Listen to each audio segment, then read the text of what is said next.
Esther 1. These events happened in the days of King Xerxes, who reigned over 127 provinces, stretching from India to Ethiopia. At that time, Xerxes ruled his empire from his royal throne at the fortress of Susa. In the 3rd year of his reign, he gave a banquet for all his nobles and officials. He invited all the military officers of Persia and Media, as well as the princes and nobles of the provinces. The celebration lasted 180 days, a tremendous display of opulent wealth of his empire and the pomp and splendor of his majesty. When it was all over, the king gave a banquet for all the people, from the greatest to the least, who were in the fortress of Susa. It lasted for 7 days and was held in the courtyard of the palace garden. The courtyard was beautifully decorated with white cotton curtains and blue hangings, which were fastened with white linen cords and purple ribbons to silver rings embedded in marble pillars. Gold and silver couches stood on a mosaic pavement of porphyry, marble, mother of pearl, and other costly stones. Drinks were served in gold goblets of many designs, and there was an abundance of royal wine, reflecting the king's generosity. By edict of the king, no limits were placed on the drinking, for the king had instructed all his palace officials to serve each man as much as he wanted. At the same time, Queen Vashti gave a banquet for the women in the royal palace of King Xerxes. On the 7th day of the feast, when King Xerxes was in high spirits because of the wine, he told the 7 eunuchs who attended him, Mehuman, Biztha, Harbona, Bigtha, Abagtha, Zethar, and Carcass, to bring Queen Vashti to him with the royal crown on her head. He wanted the nobles and all the other men to gaze on her beauty, for she was a very beautiful woman. But when they conveyed the king's orders to Queen Vashti, she refused to come. This made the king furious, and he burned with anger. He immediately consulted with his wise advisers, who knew all the Persian laws and customs, for he always asked their advice. The names of these men were Karshina, Shethar,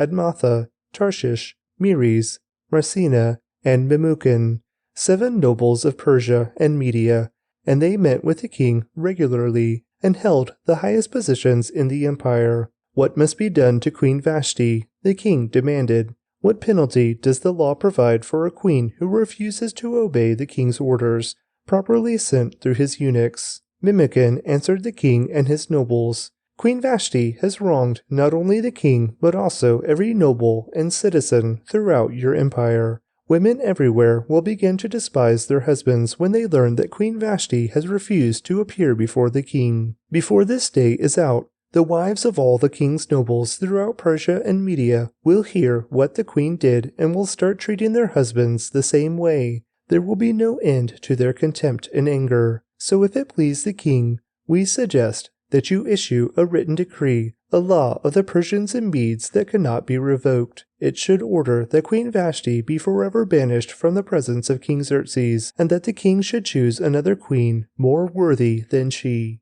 When this decree is published throughout the king's vast empire, husbands everywhere, whatever their rank, will receive proper respect from their wives. The king and his nobles thought this made good sense, so he followed Memucan's counsel. He sent letters to all parts of the empire, to each province in its own script and language, proclaiming that every man should be the ruler of his own home, and should say whatever he pleases.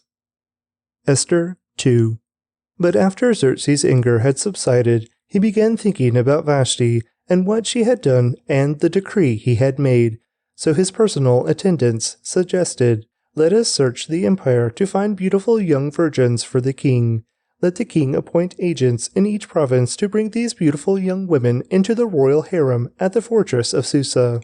Hegai, the king's eunuch in charge of the harem, will see that they are all given beauty treatments. After that, the young woman who most pleases the king will be made queen instead of Vashti." This advice was very appealing to the king, so he put the plan into effect. At that time, there was a Jewish man in the fortress of Susa, whose name was Mordecai, son of Jair. He was from the tribe of Benjamin, and was a descendant of Kish and Shimei. His family had been among those who, with King Jehoiachin of Judah, had been exiled from Jerusalem to Babylon by King Nebuchadnezzar. This man had a very beautiful and lovely young cousin, Hadassah, who was also called Esther. When her father and mother died, Mordecai adopted her into his family and raised her as his own daughter. As a result of the king's decree, Esther, along with many other young women, was brought to the king's harem at the fortress of Susa and placed in Heggai's care. Heggai was very impressed with Esther and treated her kindly. He quickly ordered a special menu for her and provided her with beauty treatments. He also assigned her 7 maids specially chosen from the king's palace, and he moved her and her maids into the best place in the harem. Esther had not told anyone of her nationality and family background, because Mordecai had directed her not to do so. Every day, Mordecai would take a walk near the courtyard of the harem to find out about Esther and what was happening to her. Before each young woman was taken to the king's bed, she was given the prescribed 12 months of beauty treatments, 6 months with oil of myrrh, followed by 6 months with special perfumes and ointments. When it was time for her to go to the king's palace, she was given her choice of whatever clothing or jewelry she wanted to take from his harem. That evening she was taken to the king's private rooms, and the next morning she was brought to the second harem, where the king's wives lived. There she would be under the care of Shazgaz, the king's eunuch in charge of the concubines. She would never go to the king again unless he had especially enjoyed her and requested her by name. Esther was the daughter of Abihail, who was Mordecai's uncle. Mordecai had adopted his younger cousin Esther. When it was Esther's turn to go to the king, she accepted the advice of Haggai, the eunuch in charge of the harem. She asked for nothing except what he suggested, and she was admired by everyone who saw her. Esther was taken to King Xerxes at the royal palace in early winter of the 7th year of his reign, and the king loved Esther more than any of the other young women. He was so delighted with her that he set the royal crown on her head and declared her queen instead of Vashti. To celebrate the occasion, he gave a great banquet in Esther's honor for all his nobles and officials, declaring a public holiday for the provinces and giving generous gifts to everyone. Even after all the young women had been transferred to the second harem and Mordecai had become a palace official, Esther continued to keep her family background and nationality a secret. She was still following Mordecai's directions, just as she did when she lived in his home. One day, as Mordecai was on duty at the king's gate, 2 of the king's eunuchs, Bigthana and Teresh, who were guards at the door of the king's private quarters, became angry at King Xerxes and plotted to assassinate him. But Mordecai heard about the plot and gave the information to Queen Esther. She then told the king about it and gave Mordecai credit for the report. When an investigation was made and Mordecai's story was found to be true, the 2 men were impaled on a sharpened pole. This was all recorded in the book of the history of King Xerxes' reign. Esther 3. Some time later, King Xerxes promoted Haman, son of Hammedatha the Agagite, over all the other nobles, making him the most powerful official in the empire. All the king's officials would bow down before Haman to show him respect whenever he passed by, for so the king had commanded. But Mordecai refused to bow down or show him respect. Then the palace officials at the king's gate asked Mordecai, "Why are you disobeying the king's command?" They spoke to him day after day, but still he refused to comply with the order. So they spoke to Haman about this to see if he would tolerate Mordecai's conduct, since Mordecai had told them he was a Jew. When Haman saw that Mordecai would not bow down or show him respect, he was filled with rage. He had learned of Mordecai's nationality, so he decided it was not enough to lay hands on Mordecai alone. Instead, he looked for a way to destroy all the Jews throughout the entire empire of Xerxes. So in the month of April, during the 12th year of King Xerxes' reign, lots were cast in Haman's presence. The lots were called Purim, to determine the best day and month to take action. And the day selected was March 7th, nearly a year later. Then Haman approached King Xerxes and said, "There is a certain race of people scattered through all the provinces of your empire who keep themselves separate from everyone else. Their laws are different from those of any other people, and they refuse to obey the laws of the king. So it is not in the king's interest to let them live. If it please the king, issue a decree that they be destroyed, and I will give 10,000 large sacks of silver to the government administrators to be deposited in the royal treasury." The king agreed, confirming his decision by removing his signet ring from his finger and giving it to Haman, son of Hammedatha, the Agagite, the enemy of the Jews. The king said, "The money and the people are both yours to do with as you see fit." So on April 17th, the king's secretaries were summoned, and a decree was written exactly as Haman dictated. It was sent to the king's highest officers, the governors of the respective provinces, and the nobles of each province, in their own scripts and languages. The decree was written in the name of King Xerxes and sealed with the king's signet ring. Dispatches were sent by swift messengers into all the provinces of the empire, giving the order that all Jews, young and old, including women and children, must be killed, slaughtered, and annihilated on a single day. This was scheduled to happen on March 7th of that year. The property of the Jews would be given to those who killed them. A copy of this decree was to be issued as law in every province and proclaimed to all peoples, so that they would be ready to do their duty on the appointed day. At the king's command, the decree went out by swift messengers, and it was also proclaimed in the fortress of Susa. Then the king and Haman sat down to drink, but the city of Susa fell into confusion. 1 Corinthians 9. Am I not as free as anyone else? Am I not an apostle? Haven't I seen Jesus our Lord with my own eyes? Isn't it because of my work that you belong to the Lord?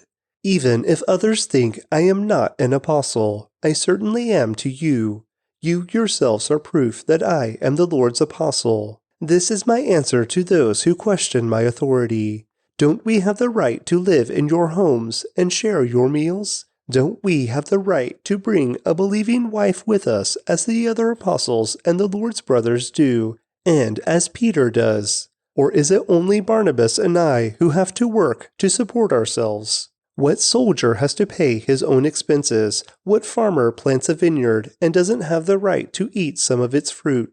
What shepherd cares for a flock of sheep and isn't allowed to drink some of the milk? Am I expressing merely a human opinion, or does the law say the same thing? For the law of Moses says, "You must not muzzle an ox to keep it from eating as it treads out the grain."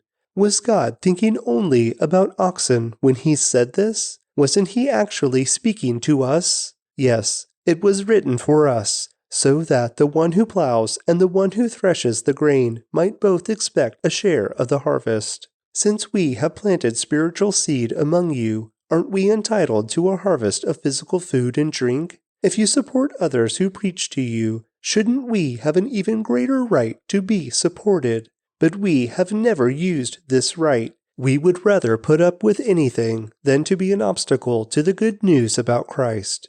Don't you realize that those who work in the temple get their meals from the offerings brought to the temple? And those who serve at the altar get a share of the sacrificial offerings?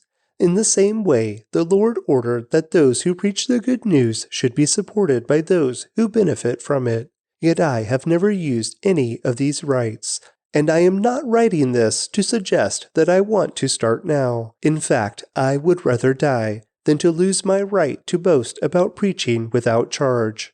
Yet preaching the good news is not something I can boast about. I am compelled by God to do it. How terrible for me if I didn't preach the good news. If I were doing this on my own initiative, I would deserve payment, but I have no choice, for God has given me this sacred trust. What then is my pay? It is the opportunity to preach the good news without charging anyone. That's why I never demand my rights when I preach the good news. Even though I am a free man with no master, I have become a slave to all people to bring many to Christ. When I was with the Jews, I lived like a Jew to bring the Jews to Christ. When I was with those who followed the Jewish law, I too lived under that law. Even though I am not subject to the law, I did this so I could bring to Christ those who are under the law. When I am with the Gentiles who do not follow the Jewish law, I too live apart from the law, so I can bring them to Christ. But I do not ignore the law of God. I obey the law of Christ. When I am with those who are weak, I share their weakness, for I want to bring the weak to Christ. Yes, I try to find common ground with everyone. doing everything I can to save some. I do everything to spread the good news and share in its blessings. Don't you realize that in a race, everyone runs, but only one person gets the prize? So run to win. All athletes are disciplined in their training. They do it to win a prize that will fade away, but we do it for an eternal prize. So I run with purpose in every step. I am not just shadowboxing. I discipline my body like an athlete, training it to do what it should. Otherwise, I fear that after preaching to others, I myself might be disqualified. Proverbs 18. Unfriendly people care only about themselves. They lash out at common sense. Fools have no interest in understanding. They only want to air their own opinions. Doing wrong leads to disgrace, and scandalous behavior brings contempt. Wise words are like deep waters. Wisdom flows from the wise like a bubbling brook. It is not right to acquit the guilty or deny justice to the innocent. Fools' words get them into constant quarrels. They are asking for a beating. The mouths of fools are their ruin. They trap themselves with their lips. Rumors are dainty morsels that sink deep into one's heart. A lazy person is as bad as someone who destroys things. The name of the Lord is a strong fortress. The godly run to him and are safe. The rich think of their wealth as a strong defense. They imagine it to be a high wall of safety. Haughtiness goes before destruction. Humility precedes honor. Spouting off before listening to the facts is both shameful and foolish. The human spirit can endure a sick body, but who can bear a crushed spirit? Intelligent people are always ready to learn. Their ears are open for knowledge. Giving a gift can open doors. It gives access to important people. The first to speak in court sounds right until the cross-examination begins. Flipping a coin can end arguments. It settles disputes between powerful opponents. An offended friend is harder to win back than a fortified city. Arguments separate friends like a gate locked with bars. Wise words satisfy like a good meal. The right words bring satisfaction. The tongue can bring death or life. Those who love to talk will reap the consequences. The man who finds a wife finds a treasure, and he receives favor from the Lord. The poor plead for mercy. The rich answer with insults. There are friends who destroy each other, but a real friend sticks closer than a brother. Psalm 142, a psalm of David regarding his experience in the cave, a prayer. I cry out to the Lord, I plead for the Lord's mercy. I pour out my complaints before him and tell him all my troubles. When I am overwhelmed, you alone know the way I should turn. Wherever I go, my enemies have set traps for me. I look for someone to come and help me, but no one gives me a passing thought. No one will help me. No one cares a bit what happens to me. Then I pray to you, O Lord.